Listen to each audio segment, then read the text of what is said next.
the Fed will send the dollar crashing and gold and silver soaring later this year. Jim Rickards says the Fed is making bad decisions while the economy is weak and the probability of recession is high. Here's why it matters. By Jim Rickards via Daily Reckoning: is the Trump economic boom a mirage? The data say yes, but the Fed models say no. The Fed has a long track record of sticking to its model-based approach and missing major turns in the U.S. economy. Current Fed policy will push the U.S. economy to the brink of recession later this year. When that happens, the Fed will have to reverse course and ease monetary policy. This will send the dollar crashing while gold and the euro soar. At first, the claim that the Trump economic boom is nothing special seems contrary to the happy talk headlines coming from CNBC, Fox Business, Bloomberg and other mainstream business media outlets. Those economic cheerleaders recite the stimulative effects of the Trump tax cuts and point to the Atlanta Fed's forecast that second quarter GDP will be 3.9% as of the July 11th update. The Atlanta Fed estimate of 3.9% is in line with forecasts from National Economic Council head Larry Kudlow, Art Laffer, proponent of the eponymous Laffer curve, Steve Moore and others that say Trump's programs will produce persistent trend growth of 3-4% or higher. Such growth would break decisively with a weak growth of the Obama years. It would also make the U.S. debt burden, currently at 105% of GDP, more sustainable if GDP were to grow faster than the national debt. There's one problem with the happy talk about 3-4% growth. We've seen this movie before. In 2009, almost every economic forecaster and commentator was talking about green shoots. In 2010, then Secretary of the Treasury Tim Geithner forecast the recovery summer. In 2017, the global monetary elites were praising the arrival, at last, of synchronized global growth. None of this wishful thinking panned out. The green shoots turned brown, the recovery summer never came and the synchronized global growth was over almost as soon as it began. Chart 1 below illustrates the fact that any signs of trend growth are strictly temporary, basically moving growth from one quarter to another through inventory and accounting quirks, and are quickly followed by weaker growth. In the first quarter of 2015, growth was 3.2%, but by the fourth quarter that year growth had fallen to a near recession level of 0.5%. In the third quarter of 2016 growth was 2.8%. But it fell quickly to 1.2% by the first quarter of 2017. In the third quarter of 2017 growth was 3.2% but then returned to 2.0% by the first quarter of 2018, about the average for the past 9 years. This pattern of temporarily strong growth followed by weak growth has been characteristic of the entire recovery that began in June 2009 and entered its 10th year last month. In fact, we've seen even more extreme reversals in the recent past. In the third quarter of 2013, growth was 4.5%, even higher than the Atlanta Fed forecast for the most recent quarter. But by the first quarter of 2014, just 6 months later, growth was actually negative, minus 2.1%, comparable to some of the worst quarters in recent recessions. Growth was 5.0% in the third quarter of 2014, but then fell off a cliff and was barely positive, 0.2%, in the first quarter of 2015. You get the point. Strong quarters have been followed by much weaker quarters within 6 months on 6 separate occasions in the past 9 years. There's no reason to believe the second quarter of 2018 will be any different. The longer-term view of the entire recovery is more revealing. The recovery is currently 107 months old, the second longest since the end of the Second World War. The average recovery since 1980, a period of longer than average expansions, is 83 months. So this expansion has been extraordinarily long, 30% longer than average, indicating that a recession should be expected sooner rather than later. but the current expansion has also been the weakest recovery on record. Average annual growth during this expansion is 2.14%, compared with average annual growth for all expansions since 1980 of 3.21%. That 3.21% figure is what economists mean by trend growth. The current expansion does not even come close to that trend. The wealth gap, the difference between 3.2% trend growth and 2.1% actual growth, is now over $4 trillion. That's how much poorer the U.S. economy is due to its inability to achieve sustainable trend growth. As for the Trump bump, growth in the first quarter of 2018 was 2.0%, slightly below the average since June 2009. Growth for all of 2017, Trump's first year in office, was 2.6%, slightly above the 2.14% average in this recovery, but not close to the 3.5% growth proclaimed by Trump's supporters. In short, growth under Trump looks a lot like growth under Obama, with no reason to expect it to change anytime soon.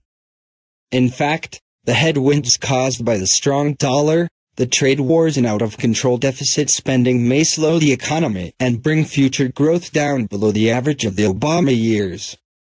Into this mix of weak growth comes the Federal Reserve, which is tightening monetary policy, reducing the base money supply, and supporting a strong dollar.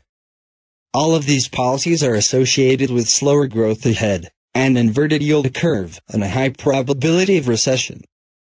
The Fed is explicitly on a path of raising interest rates by 0.25% every March, June, September and December like clockwork unless one of three factors appears: disorderly markets, weak job creation or disinflation. Since none of the factors are apparent now, the Fed should be expected to raise rates in September and December 2018 and beyond. Simultaneously, the Fed is reducing its balance sheet, destroying base money at an annual tempo that will reach $600 billion per year by end of 2018. This policy is completely unprecedented in the 105-year history of the Fed, so its economic effects are unknown. My estimate, and that of others, is that this balance sheet reduction policy is equivalent to 4 0.25% rate hikes per year on top of the 4 already planned. The combined effect is the same as the Fed raising rates 2% per year off a near-zero rate base as recently as December 2015. Bearing in mind that monetary policy works with a 12-18-month lag, this extraordinary tightening policy in a weak economy is almost certainly a recipe for a recession. Why is the Fed tightening if the economy is fundamentally weak and the probability of a recession is so high? There are two reasons. The first is that the Fed is using badly flawed models including the Phillips curve and a stochastic equilibrium macro model called FRB/US, or FRBUS. These models do not correspond to reality, but the Fed follows them anyway, which is why the Fed has never accurately forecasted a recession in its history.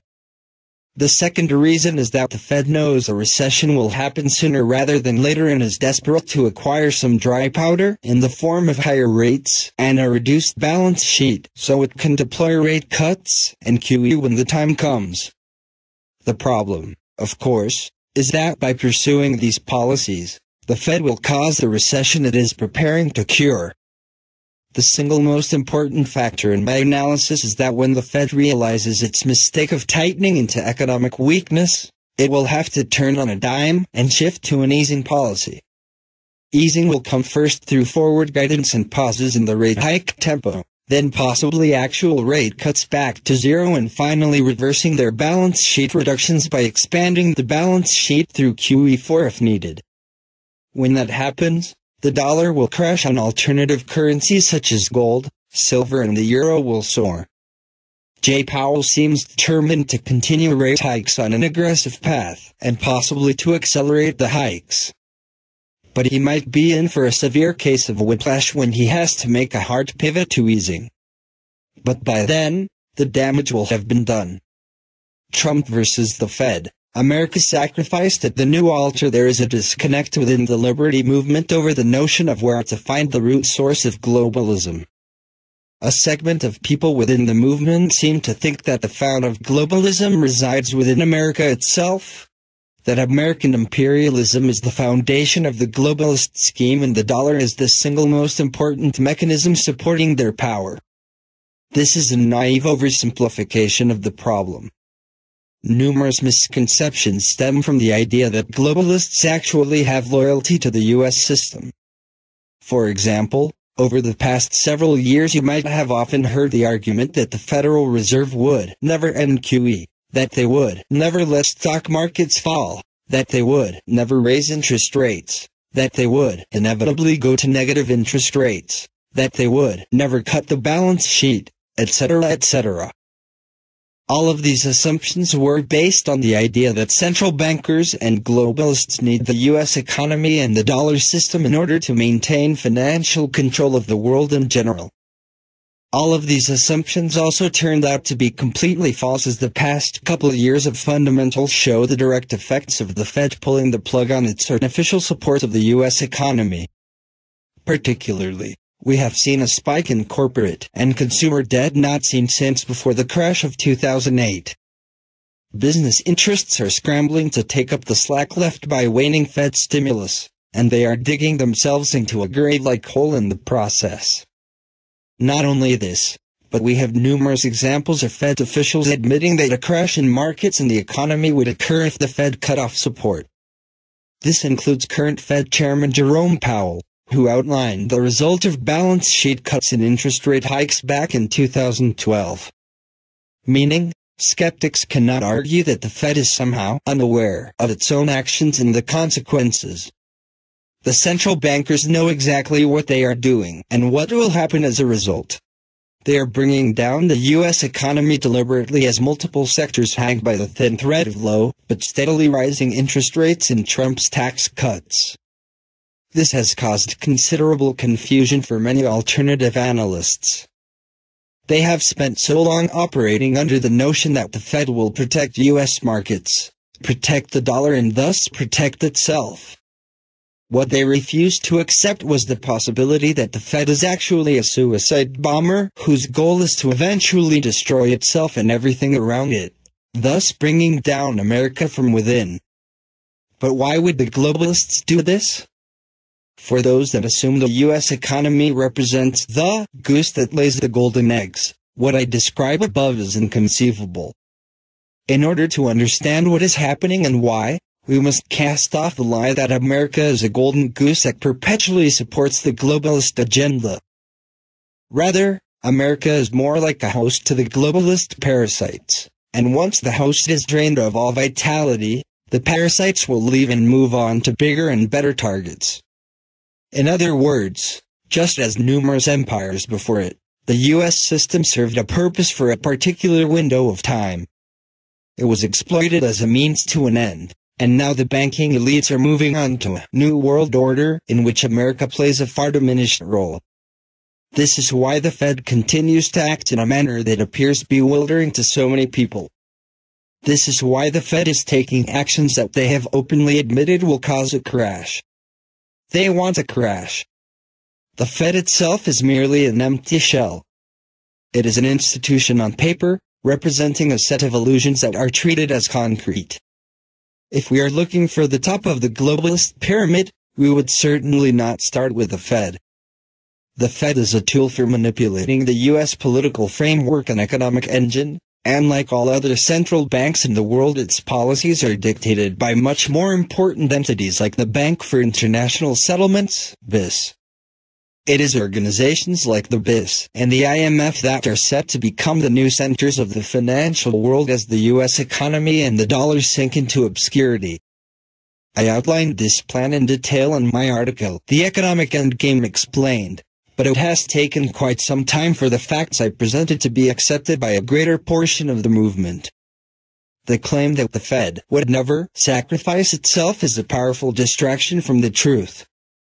Globalists do not care about maintaining the U.S. system as it is. They are even willing to undermine it in order to create the chaos needed to generate social and political capital. The kind of capital that will buy them a worldwide economic reset and their so-called New World Order. Within this construct, the masses would be made to accept open centralization of financial and political control into the hands of a minority of banking elites. That is to say, the globalists no longer want to be covert. They prefer to be overt, and venerated as saviors of humanity rather than despised as an organized cancer. In order to achieve such a fantastic farce, certain steps need to be taken. In particular, someone else needs to take the blame for the disastrous consequences of the global reset when it accelerates. Donald Trump fits the bill perfectly for a number of reasons, but the ultimate scapegoat for a crash of the U.S. system is not Trump alone, but the conservative ideal overall. I have argued for some time that Trump is likely controlled opposition to Pied Piper for conservatives. His rhetoric is almost everything liberty advocates and Republicans like to hear, but his actions do not always match his words. In particular, the induction of multiple banking elites and Council on Foreign Relations members into Trump's cabinet makes it impossible for true change to ever take place within the White House, let alone the rest of Washington. Which is probably why we have seen Trump flip-flop on so many issues recently. Trump is supposed to present the face of a populist, conservative stalwart, while at the same time doing the bidding of the globalist handlers standing over his shoulder in the Oval Office. More specifically, Trump has reversed course on his relationship to the Fed many times. In September of 2016, Trump attacked the Fed on the campaign trail, stating that they were keeping interest rates low and the dollar weak in order to artificially boost stock markets for the Obama administration. This was mostly true, though the Fed could not care less about protecting the image of any particular president. Instead, they were preparing for the global reset while getting ready to lay blame at the feet of their populist scapegoat.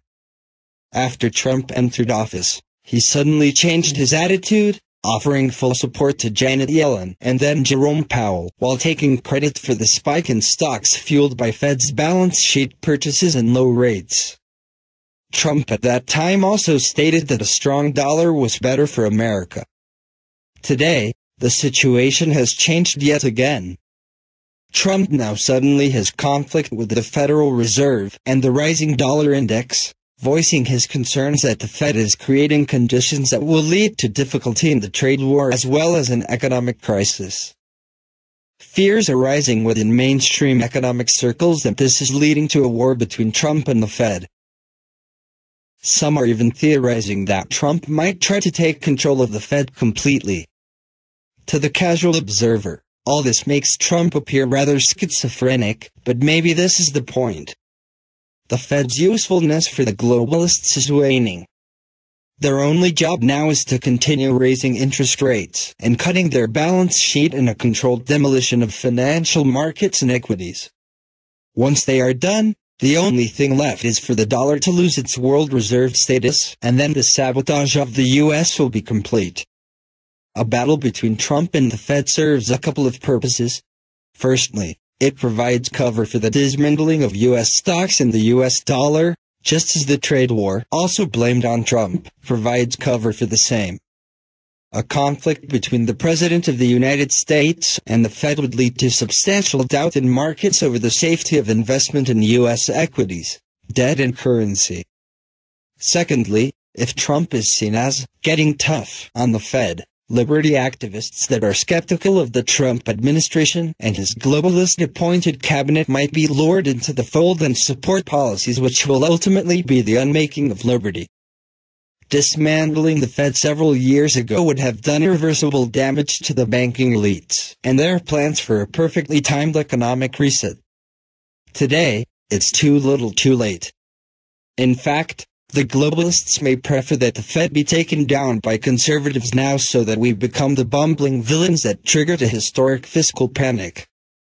This is not to say that I support the continued existence of the Fed, but I do want to point out that Trump is not talking about combating the IMF or the BIS, nor is anyone else in the mainstream discussing it. Removing one sacrificial appendage of the vampire squid is useless. We must go to core organizations and shut them all down to make any difference in the outcome. The fact that they are going to sacrifice the Fed and the dollar anyway does not help matters. I believe Trump's schizophrenia on the Fed is due to him simply following the script that has been given to him. I do not think the globalists were always certain they wanted to use the tactic of a president versus Fed crisis. But I did predict back in early 2017 that this is exactly what they would end up doing in my article. In a battle between Trump and the Federal Reserve, who really wins? It only makes sense at this stage in the game.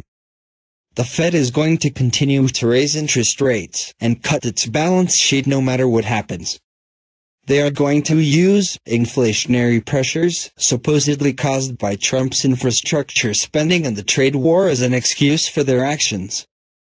Trump, in turn, is going to blame the Fed for the inevitable stock market crash and the rising dollar causing difficulty with winning the trade war. I do not know if the globalist script calls for Trump to go as far as shutting down the Fed completely. But rest assured, if he does, there will be hundreds of alternative analysts declaring that it is irrefutable proof that Trump is not controlled opposition and he must have a plan. The actual plan will be the end of the dollar as the world reserve currency to make way for the global economic reset and a new currency framework, all in the name of stopping a catastrophe initiated by evil conservative populists. Make no mistake, what we are witnessing is fourth-generation warfare on the public. All other wars, including the trade war, are kabuki theater designed to distract from this reality.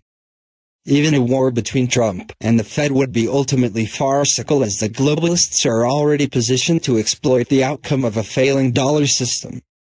The goal? To convince the masses that sovereign nationalism leads to planetary disaster, and that the only solution is to hand over economic and political power to a centralized authority of financial high priests with a direct line to the god of fiscal stability.